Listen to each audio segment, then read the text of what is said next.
update ng bayan. Maasahan anumang panahon. Magandang araw po sa ating lahat. Ngayon ay araw ng Linggo, May 25, 2025 at narito na ang pinakahuling update sa magiging lagay ng ating panahon sa susunod na 24 oras. Sa kasalukuyan ay Intertropical Convergence Zone o ITCZ pa rin ang nagdadala ng maulap na kalangitan na may mga kalat-kalat na pugalan thunderstorms sa may Visayas, Zamboanga Peninsula, Northern Mindanao, Caraga, Davao Region. Ganitong panahon din ang inaasahan sa Mimaropa, sa Albay, Sorsogon at sa Masbate.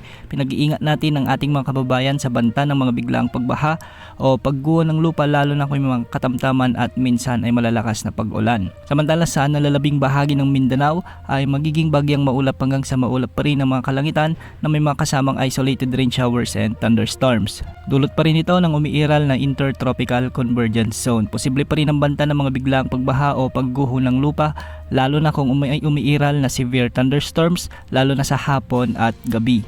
Samantala sa Luzon ay magiging maaliwalas pa rin ang panahon sa umaga hanggang tanghali, ngunit pagsapit ng hapon ay may mga possible na thunderstorms na posibleng magpaulan sa malaking bahagi ng kapuluan. Ilan sa mga lugar na posibleng makaranas ng mga thunderstorms ang Ilocos Region, Cordillera Administrative Region, ang Central Luzon at ang ilang bahagi ng Metro Manila. Ganitong panahon din ang inaasahan sa ilang bahagi ng Cagayan Valley. Samantala magiging bagyang maulap hanggang sa maulap din ang papawirin na may mga isolated rain showers and thunderstorms sa may Calabarzon, Mimaropa at sa Bicol Region. Ngunit posible pa rin ang banta ng mga pagkulog, pagkidlat o thunderstorm sa hapon at gabi. Para naman sa lagay ng mga pag-alon sa ating karagatan, ang mga baybayin sa extreme northern Luzon ay posibleng umabot hanggang 2.8 meters. Sa nalalabing baybayin ng Luzon ay posibleng pag-alon hanggang 1.5 meters.